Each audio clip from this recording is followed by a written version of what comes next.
Meanwhile, a number of Democratic politicians are calling on Graham Platner to drop out of the race for U.S. Senate. This comes after a woman he once dated accused him of rape. Platner, who won the Democratic nomination in Maine's Senate primaries last month, denies those allegations. Any accusation of non-consensual behavior is categorically false. Over the last 10 months, I have been deeply humbled by the faith Mainers have put in me.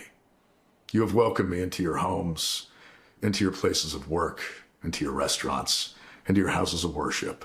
You have shown that a different kind of politics, one that puts the interests of people over corporations, is not just possible, but is inevitable. Okay, I want to bring in Dan Merica, the anchor of the Washington Post Early Brief newsletter. Dan, what do we know about these latest allegations against Platner? And the allegation stems from, as you noted, a woman who had previously dated Platner. It dates back to a 2021 encounter where the woman alleges that Platner came to her home uninvited, forced himself in basically, and then refused to leave and then forced himself upon her. It is a string of allegations. It comes as a string of allegations that really rocked his campaign dating back months, stemming from a tattoo on his chest that some said had some Nazi symbolism, to allegations that he was violent with past girlfriends, and that he was also sexting early in his marriage.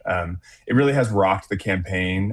You have seen a number of his top supporters hold their endorsements and say that he should drop out of the race, including Senators Elizabeth Warren, Bernie Sanders, a number of high-profile progressive organizations that had backed his campaign. And in that video that you played, he says that he is cognizant of the impact this has on his campaign and that he is taking time to reflect on what it means for the campaign, but he has yet to drop out. And that has spurred a really frenetic fight over what this looks like if he does drop out.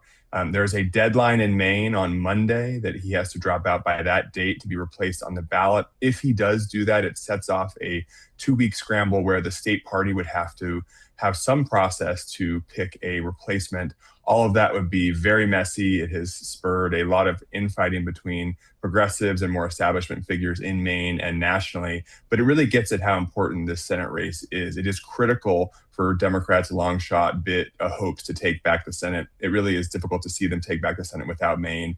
And that's why there's all this focus on Graham Platner, the allegations, and the possibility that he will need to be replaced on the ballot. If he does need to be replaced, is there already a mad scramble by these different potential candidates to try to get their campaigns in order? Tell me some of the big names we're going to be hearing about. Yeah, I mean, that's the remarkable thing here is that Graham Platner has not removed his name from the ballot yet. He is not a former candidate at this point. And so, but you've already seen both privately and publicly high-profile Maine Democrats beginning to put the pieces in place to run if he does drop out. You have a former state senator, Troy Jackson, who has really been aligned with Platner throughout his campaign. He ran for governor. He has formed an exploratory committee, according to his spokesperson, and is really laying the groundwork for being possibly Platner's successor if he does drop out. You have Nirav Shah, a former top health official who also ran for governor. Maine has a governor's race this year as well, finished second in the balloting. He has said he is interested and is considering his options. Same with Shinna Bellows, who's the Secretary of State. I mean, the list goes on, including somebody who actually ran against Platner, Dan Kleben, who owns a pretty high-profile brewery in Maine.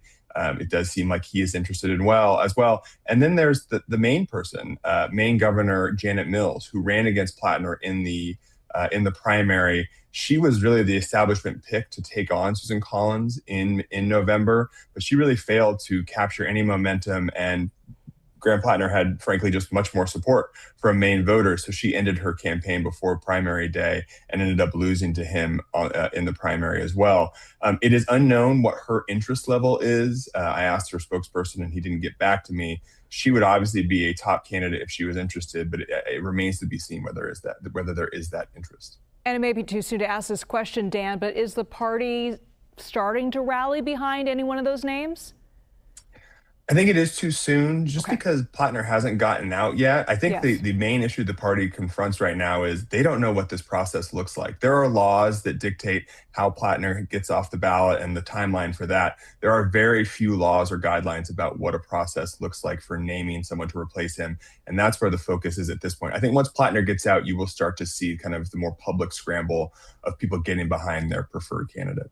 If he steps down. All right, Dan Merica, Yeah. thanks so much. Great to be with you. Thank you.